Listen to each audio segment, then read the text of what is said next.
मेरी वजह से जो भी हुआ उसके लिए मैं आपसे माफी मांगती हूँ। तुमने ऐसा क्यों किया प्रतिभा? मैं आपको अपनी मजबूरी कैसे बताऊं? क्यों मैं सच्चाई बताने की बजाय किसी और के घर में शरण लेकर छिपी बैठी हूँ। पूरा एपिसोड देखिए ZEE5 पर।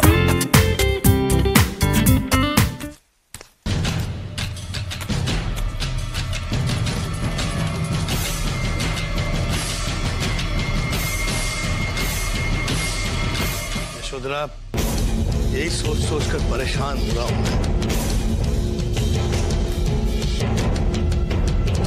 आज हम तुम्हें नहीं छोड़ेंगे, जान ले लेंगे तुम्हारी।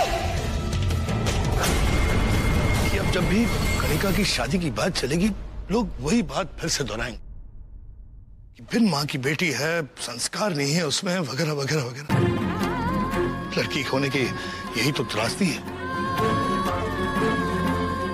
अब उस दिन जरा देर क्या हो गई, उसे इल्जाम लगा दिया लापरवाह होने की, रिश्ता भी ठुकरा दिया हम लोगों ने। देखो यशोधरा, आगे से ऐसी बात ना हो, उसका ध्यान रखना होगा हमें, वरना कनिका की शादी कभी नहीं होगी।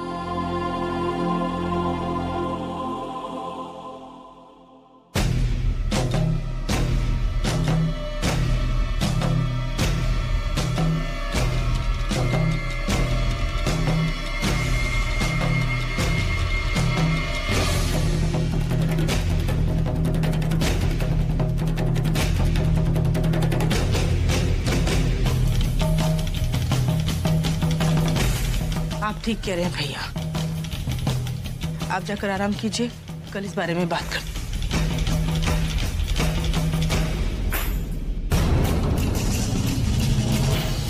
ये आवाज कैसी?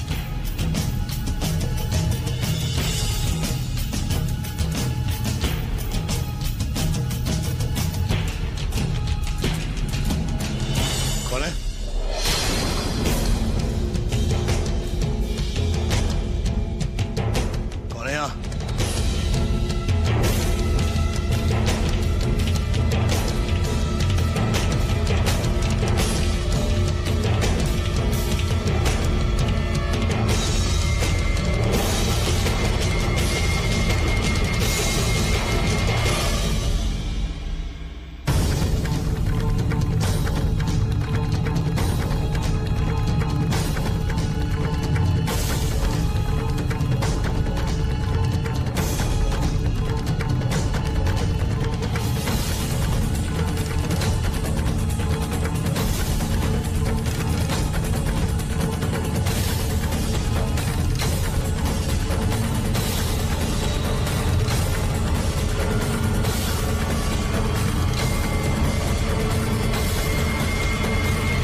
नहीं आ रहा कि इतनी रात गए कौन जाग रहा है? जान दीजिए ना भैया, होगा कोई, हो सकता है हवा का झोंका हो, शायद कुछ गिर गया हो उससे। हाँ शायद। यशोधरा, जानती हो तुम, ये जब से लड़के वाले कनिका के बारे में अनाप शनाप बकर गए हैं, तब से उसके भविष्य को लेकर मुझे बहुत डर लगता है। और यहाँ पे करण जब से सिंगापुर से आया है, अजीब सी हरकतें करने लगा है। और उस सिंगापुर वाली औरत के बारे में जो उसने बताया, तब एकदम से डर लगने लगा कि पता नहीं क्या होगा। यहाँ जीजा जी सदमे में है और बहुत परेशान हूं मैं यशोधरा। समझती हूँ भैया, सब समझती हूँ। बदनामी से किसे डर नहीं लगता। चाची जी, सामान तो ही पड़ा आंटी का, यहीं कहीं गई होंगी, आ जाएंगे अभी। अरे मैं तो कहती हूँ उसका बैग चेक करो, हो सकता है कोई खतरनाक चीज हो, क्या पता बैग में खंजर हो और खून करके भाग जाए। मेरे गहने भी तो चोरी कर सकती है वो। आय हाय, क्या करेंगे फिर बाद में हम? अरे शीतल, चुप रहो ना तुम। क्या क्यों? अरे क्या गलत कहा मैंने? अगर वो किसी का खून करके, अगर मेरा खून करके भाग गई तो आपको तो अच्छा ही लगेगा ना अगर मैं मर जाऊं तो। उसमें मेरे गहने भी तो हो सकते हैं। झुमके नहीं पहने अपना। आप दोनों जरा शांत रहिए। हार नहीं पहना। संस्कार, वो बैग तो चेक करो। बैग चेक करने में क्या हर्ज है? देख लीजिए, देखो यार, देखो देख लो। चाची जी, घर का सारा सामान वैसा का वैसा ही है। संस्कार, मैंने तुमको कहा था बगैर जान पहचान के किसी को मत रखो। हाँ। एक बिना माँ की बच्ची से उम्मीद भी क्या की जा सकती है। इसी उम्र में तो सबसे ज्यादा जीवन साथी की जरूरत होती है। जी फाइल्स आ गई होंगी, मैं एक बार पढ़ के आपको बताता हूँ। जी जी जी। आभा मेरी घड़ी देना जल्दी। आभा, आभा। हाँ। मेरी घड़ी दो ना। हाँ।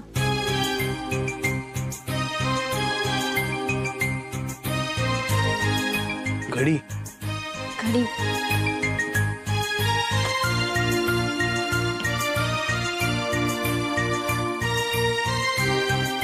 ये तुम्हारी घड़ी है आभा। सॉरी।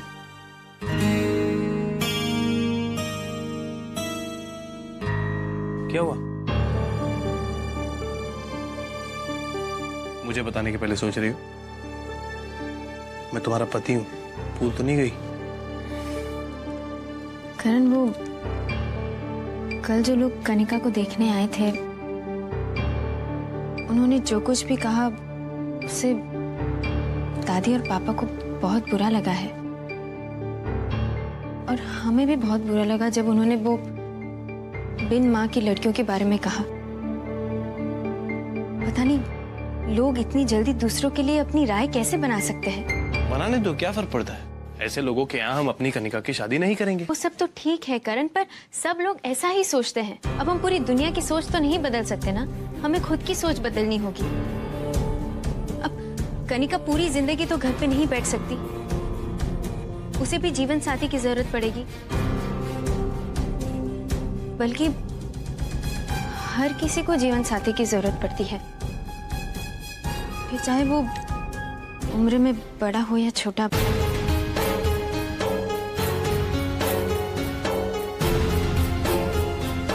हर इंसान अकेला पड़ जाता है।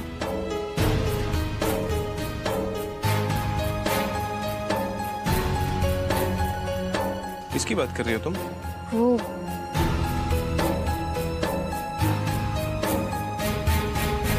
पापा की दूसरी शादी की बात कर रही हो? इस उम्र में पागल हो गई हो तुम। करण, समझने की कोशिश करिए करण। इस उम्र में शादी कंपेनियनशिप के लिए करते हैं, घर के रीति रिवाजों के लिए करते हैं। करण, आज पापा के पास सब कुछ है, घर है, परिवार है, बच्चे हैं, पर इस उम्र में जिस साथी, जिस सहारे की जरूरत है वो हम बच्चे भी उन्हें नहीं दे सकते। इस बारे में मुझे और बहस नहीं करनी।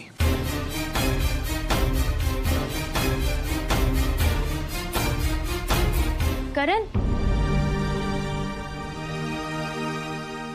हम जानते हैं अपनी माँ की जगह किसी और को नहीं देख सकते आप, हम भी नहीं देख सकते,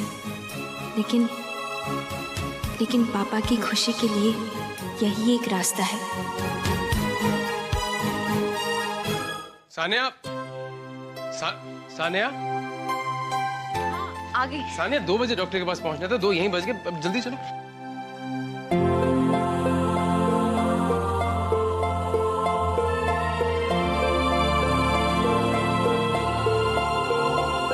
बेटा सुनो,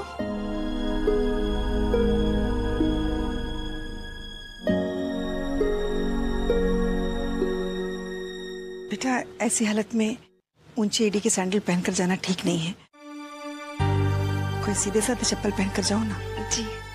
सुनो बेटा, मैंने ऐसे कहा तुम्हें बुरा तो नहीं लगा ना? नहीं नहीं आंटी जी, अगर मेरी माँ होती तो मेरी इस बेवकूफ़ी के लिए वो भी मुझे डांटती। मुझे पता नहीं है ना कि ऐसे में क्या करना चाहिए और क्या नहीं। आप बेझिझक मुझे कह दिया कीजिए।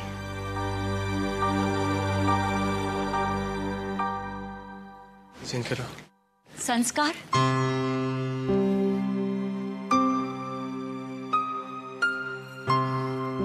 ये दिन और उनसे जुड़ी यादें बहुत खास होती हैं। अब मुझे लगता है कि तुम्हें ये कैमरा अपने पास रखना चाहिए। मुझे लगता है कि तुम्हें हर महीने सानिया की फोटो खींचनी चाहिए। एक मिनट। वो मैं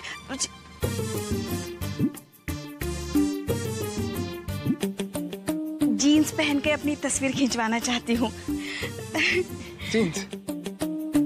मैं पहन के आती हूँ। मामी ये साड़ी बहुत अच्छी है। ये साड़ी? नहीं, ये तो बहुत पुरानी है। मैं छोड़ो ना, मैं आती हूँ। आय हाय, मगर जीन्स के ऊपर पहनने के लिए शर्ट नहीं है मेरे पास। क्या पहनूं? साड़ी अच्छी है। मामी जी अभी रहने दीजिए ना, एक फोटो ऐसे खिंचा लेते हैं, आप बहुत अच्छी लग रही है। मुझे जीन्स में एक मुझे जीन्स में। मामी जी जीन्स में कल, अभी साड़ी। आंटी जी ये पल्लू हटाएगी ना एक फोटो।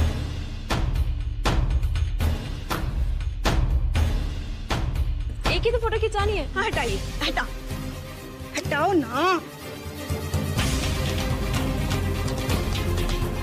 खींचो जल्दी से खींचो। आंटी स्माइल तो कीजिए।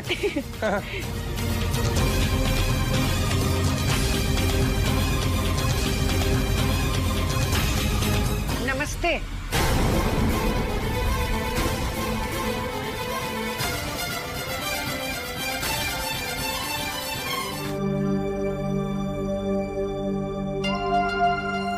नमस्कार। बैठिए प्लीज।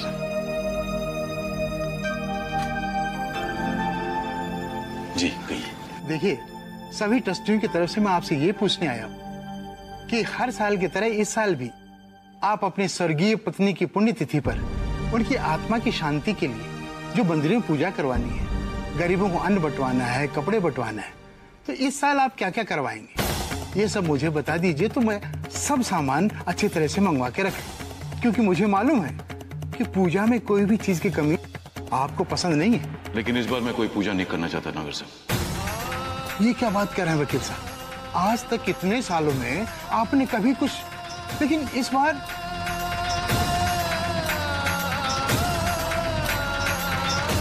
नागर साहब, इस बार भी पूजा होगी और दान भी दिया जाएगा।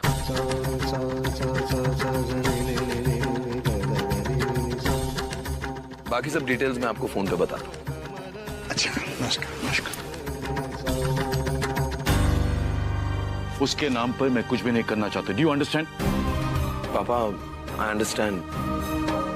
मैं जानता हूं आप माँ को लेकर बहुत अपसेट है, हम सभी हैं। पर पापा, इस बात को दुनिया वाले कुछ और समझे। I mean, हमें उन्हें मौका नहीं देना चाहिए। विमल ठीक कह रहा है जीजा जी। बीते हुए कल की खातिर हम आने वाला कल तो खराब नहीं कर सकते ना। जैसा तुम लोग ठीक समझो।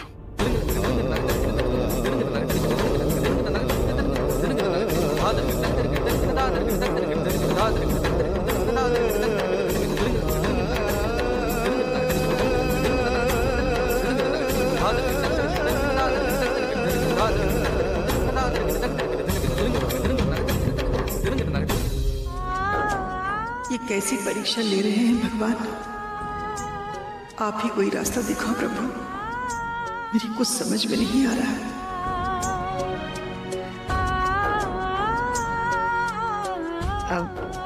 आपको कुछ चाहिए निर्मला?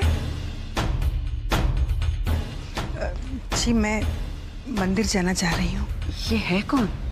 ये आप जाइए, मंदिर जाइए।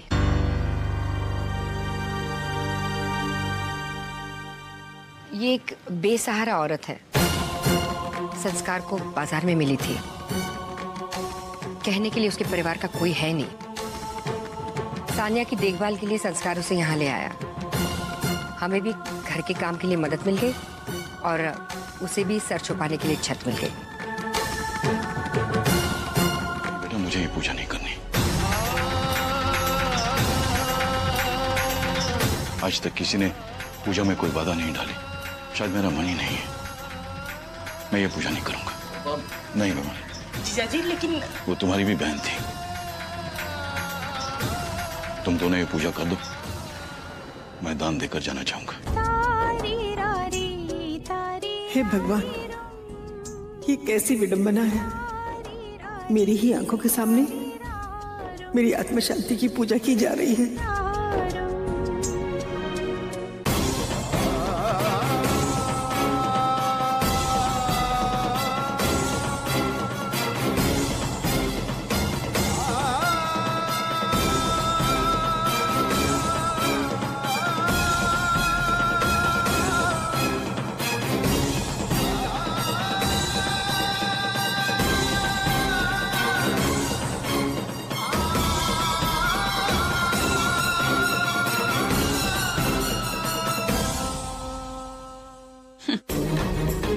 वैसे तो हमारे घर में सब बड़ी बड़ी बातें करते हैं, लेकिन आज कोई अपनी बात पे अमल नहीं कर रहा। पहले तो बोला कि वहां जाके पूजा करेंगे, और अब देखो एक छोटी सी बात के लिए पूजा छोड़ के चलेगा। Too much double standard and how.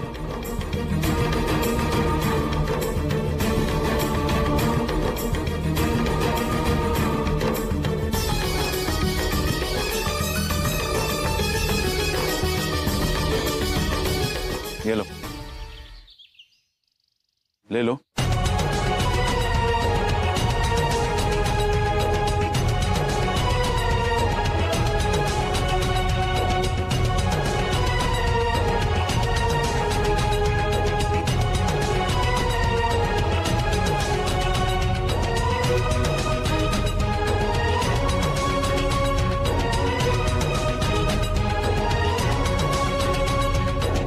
ये भी।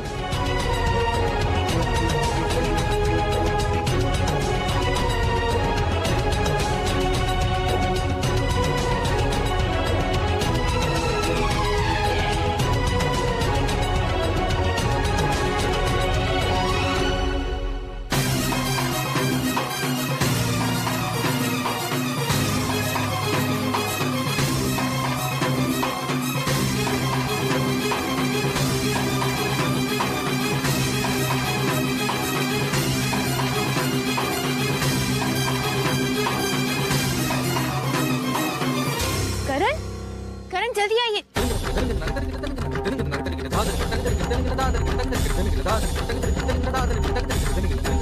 करण वो क्या? अरे वो औरत, वो औरत को हमने अभी देखा था, चेहरा छुपाकर। मैंने कहा था तुमसे, मैंने कहा था ना तुमसे, सोचो वो उज्जैन में क्या कर रही है। मैंने तुम्हें कहा था। करण हाँ, पर हमें पूरा विश्वास है करण, उससे हमें कोई खतरा नहीं है, क्योंकि अगर ऐसा कुछ होता तो वो आपको गिरने से ना बचाती और आपको चोट लगने पर आपको हल्दी वाला दूध ना देती। जो भी हो आबा, कोई तो वजह होगी ना कि वो सिंगापुर से उज्जैन आ गई। हाँ बात तो होगी, पर हमें पता लगाना होगा। हमें डॉक्टर बत्रा से मिलने दिल्ली जाना होगा। क्यों? करण, डॉक्टर बत्रा न्यूरो सर्जन है, और करण हमें लगता है उस दिन हिप्नोटिज्म के दौरान आपने जो कुछ भी देखा वो पूरा सच नहीं। हो सकता है आपने पूरी घटना देखी ही ना हो। हमें पूरा यकीन है माँ ऐसा नहीं कर सकती, वो बेकसूर है। जो भी हो आबा, मुझे नहीं जाना डॉक्टर के पास। देखो मैंने जो देखा और मामा जी ने जो कहा उसमें ज्यादा फर्क है नहीं, इसलिए अब इसके आगे मुझे और कुछ नहीं जानना। पर करण हम अब एक बात समझो, अगर इस डॉक्टर के पास जाने के बाद मुझे और भी कुछ ऐसा पता चलता है जो इससे भी ज्यादा बुरा हो, इससे भी ज्यादा खराब हो, तो मैं तो और डिस्टर्ब हो जाऊंगा। और मुझे नहीं जानना ज्यादा कुछ, बस इस बात को इधर ही खत्म कर दो। ठीक है, पर हमें सच जानना है, और हम डॉक्टर बत्रा से मिलने दिल्ली जरूर जाएंगे।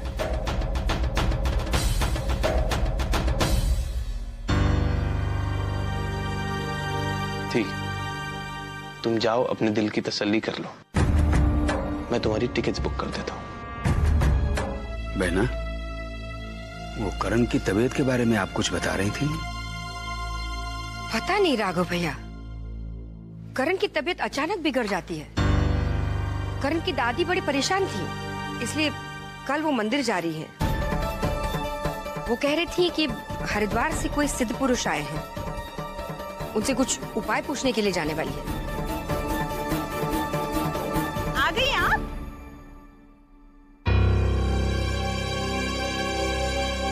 आपको यहाँ काम करने के लिए रखा गया है, पूजा पाठ करने के लिए नहीं। तो आप काम की जिम्मेदारी संभालिए, इसकी जिम्मेदारी हम पर छोड़ दीजिए। हाँ, जाओ। काम धाम कुछ करती नहीं।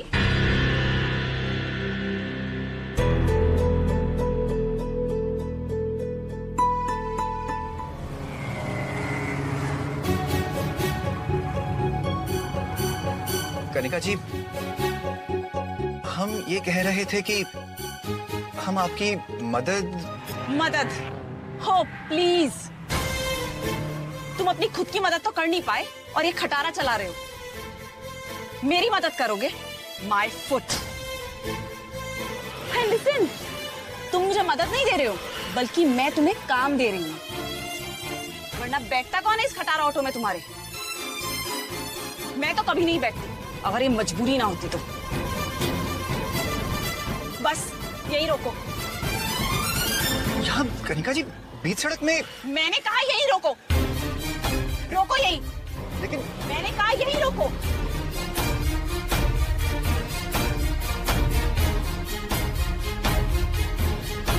कनिका जी, आप ऐसे यहाँ चोरी छिपे किससे?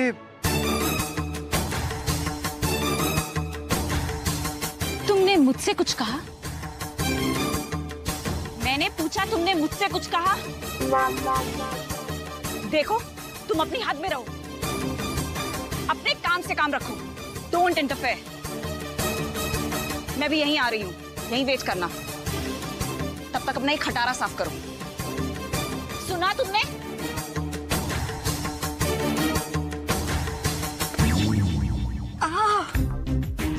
अब सुनाई दिया? यहीं वेट करो। जोक। कहाँ फंस गए हम?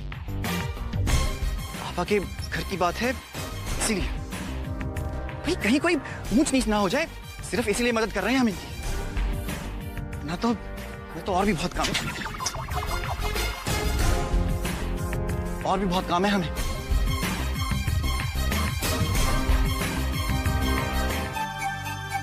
ये कौन सा तरीका है? हर रोज मंदिर, भजन कीर्तन के बहाने घंटों घर से गायब रहती है ये औरत। बाजार से सब्जी लाने भेजा था, अभी तक नहीं आई। लगता है सब्जी उगने की राह देख रही। अरे बस भी करो शीतल। कितनी बार तुम्हें कहा है कि उन्हें सानिया की देखभाल करने के लिए रखा गया, ना कि घर का काम करने के लिए। फिर भी आधा काम कर देती हैं तुम्हारे। एक का कम है। हाँ हाँ, किसी गैर औरत के लिए आप मुझे ही डांटो। क्या गलत कहा मैंने? हाँ, क्या गलत कहा? आखिर है तो वो नौकरानी ही ना। मैं तो बस इतना कहना चाहती हूँ कि अगर वो घर से बाहर जाती है तो हमें पता चलना चाहिए वो कहाँ जाती है, किससे मिलती है। कल अगर कुछ हो गया तो। बकवास बंद करो अपनी। जाओ जाके अपना काम करो, जब कुछ होगा मैं देख लूंगा। जाओ। ठीक है। अरे उसके आने के बाद चाय पीना। मामा जी, मामी जी जो कह रही हैं वो ठीक ही कह रही हैं। बेटा तुम क्या जानो इसे? देखा सानिया बेटा, इस घर में बस तू ही है जो मुझे अच्छे से समझती है। समझ जाओगी बेटा, बिल्कुल अच्छे से समझ जाओगी कुछ दिनों में।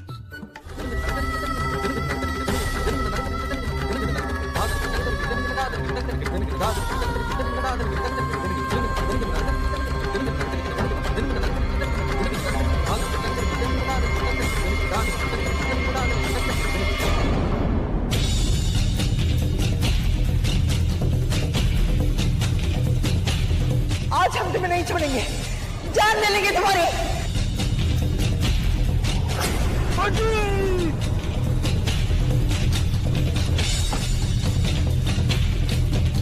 अरे क्या दिखाई नहीं देता?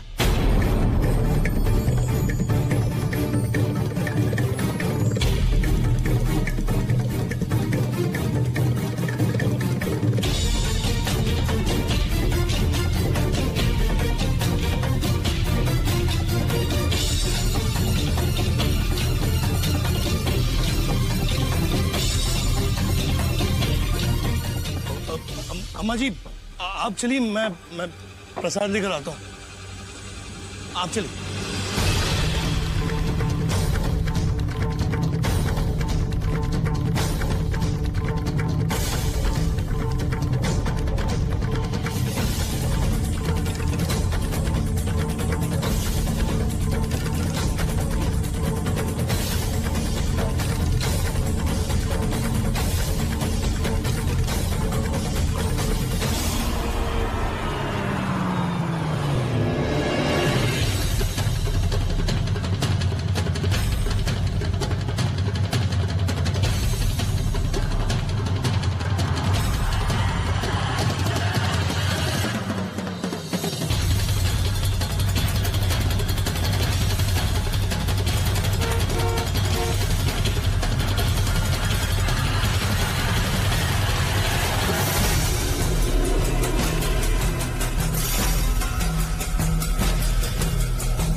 बधाई हो बहना,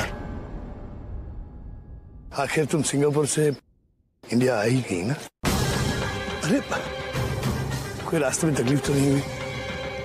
अपने भाई से कह देती प्रतिभा, मैं चल रहा था तुम्हें लेने एयरपोर्ट। इच्छा तो यही थी कि तुम आओ एयरपोर्ट, लेकिन मुझे लेने नहीं, उस आदमी की लाश लेने जिसे तुमने कन्नू को मारने के लिए छोड़ रखा है।